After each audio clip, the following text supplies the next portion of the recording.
안녕하세요. 오늘은 MC잼이 일을 하면서 현장이나 아니면 뭐 이렇게 업무 중에 재미있었거나 황당했거나 썰을 풀어보는 시간을 가질 거예요. 그래서 여러분도 그냥 이렇게 가볍게 얘기를 듣고 오늘 넘길 수 있는 그런 시간이 됐으면 좋겠어요. 가장 최근에 있었던 일인데 여름에 공사 현장 한 게 있어요. 6월 달에 스튜디오 현장이었는데 이제 내부를 공사하면서 외부도 같이 작업을 했거든요. 근데 외부 작업을 할 때 여름이잖아요. 근데 공사하고 있는데 수박 트럭이 지나가서 일하시는 분이 수박을 사가지고 이렇게 이렇게 맛있게 수박을 먹었어요. 수박씨를 막 이렇게 다 뱉었는데 어느 날 8월 달에 제가 가보니까 수박이 바닥에서 수박이 자라고 있는 거예요. 그래가지고 이제 클라이언트가 여기에 수박씨가 있었나봐요. 수박이 열려요. 라고 하시는데 아 죄송하다고 저희가 일을 하다가 수박을 먹고 뱉었는데 여기서 수박이 자란 거야. 그런 황당했던 일이 있어요. 그리고 이제 뭐 그 외에는 황당했던 이제 고객분들은 근데 이거는 직접적으로 제가 겪은 건 아니고 이제 같이 일하시는 분이 겪었는데 이렇게 미팅을 하잖아요. 뭐 어떻게 디자인을 해드릴까요? 이렇게 상담을 하는데 교장 선생님이셨어요. 그리고 공사하는 건 보건실이었고요. 학교 보건실. 가구가 다 움직이고 천장에 하늘이 있었으면 좋겠다고 하시는 거예요. 교실에 하늘이 그리고 막 가구들이 전부 다 이렇게 막 움직이고 이동되고 로봇처럼 변신하고 순간 그 얘기를 듣는데 황당하잖아요. 그리고 교실에 하늘이 보인다면 참 좋겠죠? 천장에서. 근데 거긴 4층 건물이고 2층이에요 보건실이. 그럼 3층과 4층을 다 뚫어버려야 되나? 그런 일도 있었고요. 그리고는 다른 현장, 아예 이제 지인을 통해서 들은 건데 사실 제 현장에도 몇 번 작업하시는 분들도 우리가 흔히 얘기는 이제 뭐 진상이라고 하는데 일이 뜻대로 풀리지 않았을 경우에 그냥 에라 모르겠다 자포자기를 하고 일처리를 하고 이렇게 도망을 가버리는 경우인데 그중 하나의 얘기거든요. 돈을 못 받으신 거예요. 소비자한테. 인테리어 업체도 가만히 있는데 그 작업자가 돈이 안 나오니까 글쎄 그 벽에 분칠을 하셨어요. 무슨 분칠?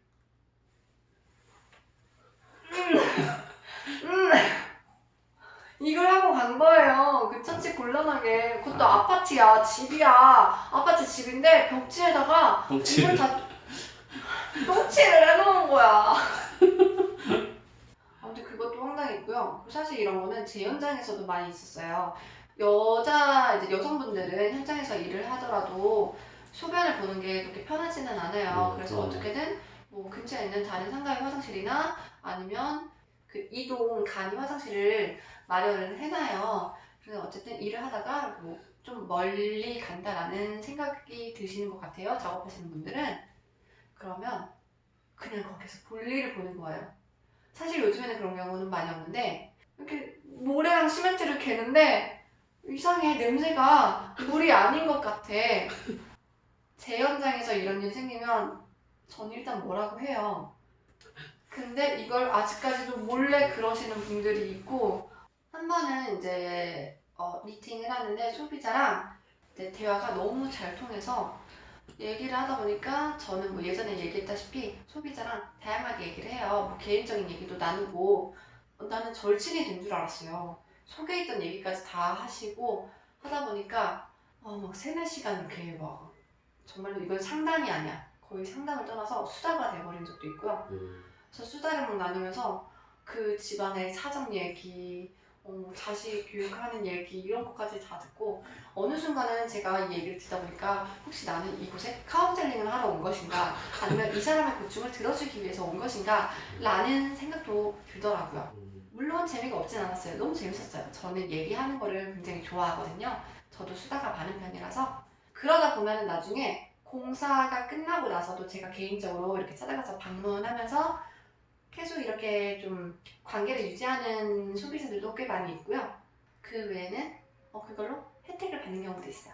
뭐 가령 네일샵을 이렇게 공사를 했는데 너무 친해져서 공짜는 아니죠. 그래서 저도 돈은 내고 해야죠. 근데 아무래도 보통 사람들보다는 뭐 이렇게 한 20% 이렇게 할인을 받는 금액으로 이렇게 케어를 받을 수 있다는 점이나 아니면 뭔가 이렇게 어디 음식점이라면은 가서 먹으면 서비스로 뭔가 이렇게 주신다거나 이런 게 되게 많아요.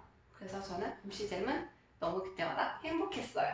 아, 내가 이러면서 보람을 느끼는구나 라는 생각도 들고요. 일단 소비자가 행복해야 하니까 그게 저한테도 행복으로 다가오더라고요. 만일 제가 공사를 막 대충 하고 소비자가 막 저한테 막 뭐라 했으면은 우리 관계는 여기서 끝이고 저도 이 현장은 망친 건가 라는 생각이 들었겠죠?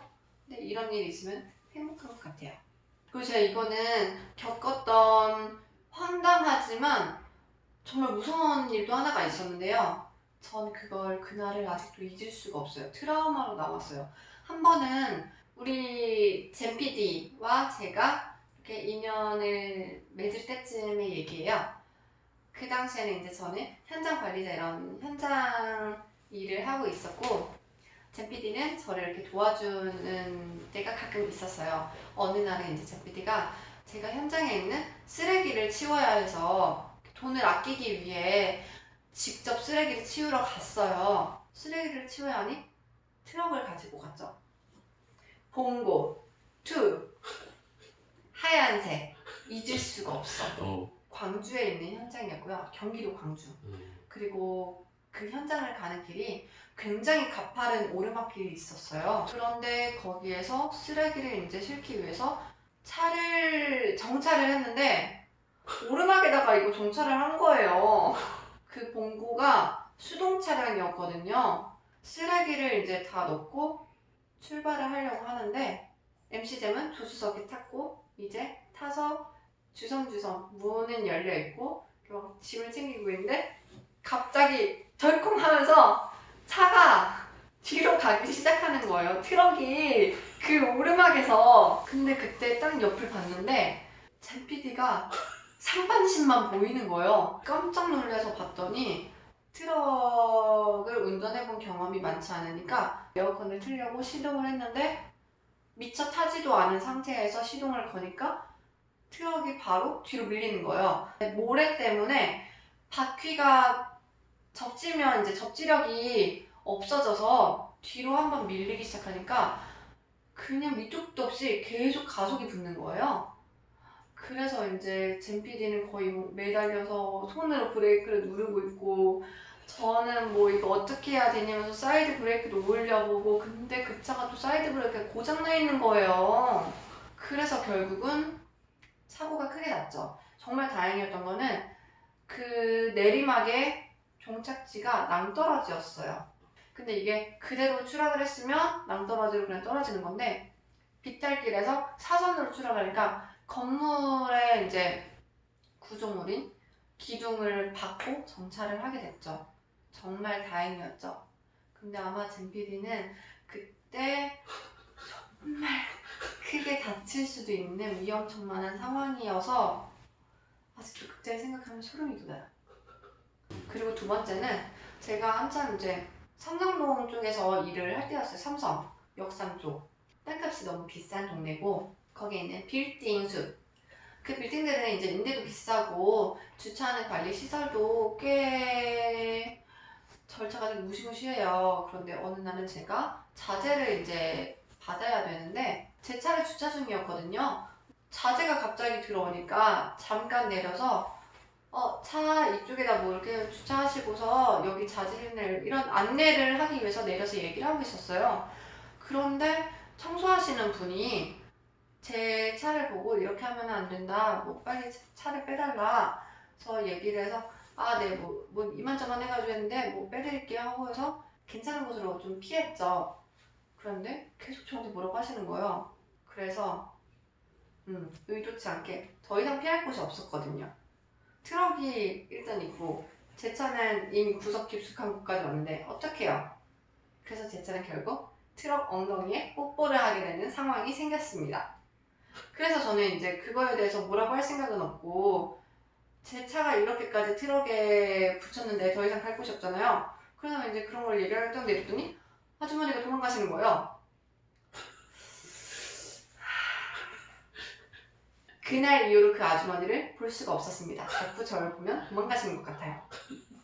그 아주머니께 이 자리를 빌어 얘기하고 싶습니다. 아주머니, 정말 전 갈 곳이 없었는데 어딜 가야 제가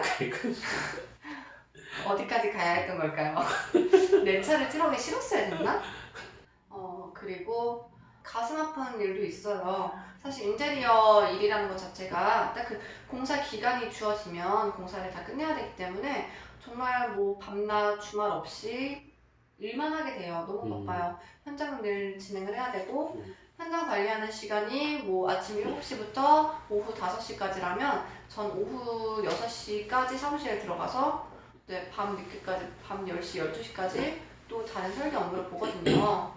그래서 그렇게 너무 일이 바쁜 상황에 어느 날은 제가 출근길에 저는 이제 신호 대기를 받고 있는 상황이었는데 제 앞으로 역주행을 해서 제 앞을 받으시더라고요. 1차로도 있는데 굳이 2차로까지 역주행을 하셔서 제 차를 받았는데 너무 속상했던 건 사실 그렇게 크게 다치진 않았어요. 뭐 앞을 전부 다 바꿀 정도의 사고이기는 하지만 그렇다고 제가 뭐 몸을 못 가눌 정도는 아니었어요. 약간의 뭐 근육통, 통증 그 정도였는데 병원 갈 시간이 안 나는 거예요. 병원을 가는 게 맞지만 그 당시에는 일이 너무 바쁘고 또 제가 이 일을 관리를 하지 않으면 절 대신할 사람이 없다라는 생각 때문에 그 피해를 생각을 하니까 병원을 못 가겠더라고요. 그래서 결국은 급하게 렌트를 해서 그 렌트카를 타고 일을 하고 나중에 그 일이 어느 정도 마무리가 될 때쯤 거의 한 일주일 정도 지나고 나서 물리치료만 한 3일 정도 3번 받으러 갔어요. 그게 제 치료의 모든 것이었어요. 저는 그랬어요. 사실 이렇게 현장에 있다 보면은 재미난 일들이 꽤 많아요. 뭐 이렇게 현장을 작업을 하다가 작업자들과 재미있는 에피소드가 생기는 경우도 있고 아니면 갑자기 뭔가 무슨 일이 이렇게 터져가지고 뭐 위험한 일 아니면 뭐 황당한 일 이런 일들도 생기고 뭐 이렇게 고객과의 마찰로 억울한 일이 생길 때도 있고 아니면 이렇게 소소한 행복? 사실 현장에서 이렇게 수박 하나 먹는 것도 행복하거든요. 그러니까 이런 재밌는 것들이 꽤 많이 있어요. 그래서 저는 이렇게 인테리어 쪽 일을 하는데 행복감을 느끼는 것 중 하나인 것 같아요. 이런 소소한 에피소드가. 앞으로 이런 인테리어 업종에 입사를 준비하고 계신 분들이라면은 늘 힘든 일만 있는 건 아니라 재미난 일들도 있으니 그런 걸로 행복을 좀 느끼셨으면 좋고요. 지금 이미 인테리어 쪽 이런 현장이나 아니면 이런 관리, 업무 쪽 진행하고 계신 분들도 이렇게 행복한 일들이 있었잖아요. 그런 것들을 곱씹으면서 아무리 힘들어도 이게 좀 원동력이 됐으면 좋겠습니다. 그리고 마지막으로 잼잼TV의 원동력은 뭐? 구독! 구독 꾹꾹 많이 눌러주세요. 그럼 다음에 뵐게요. 안녕!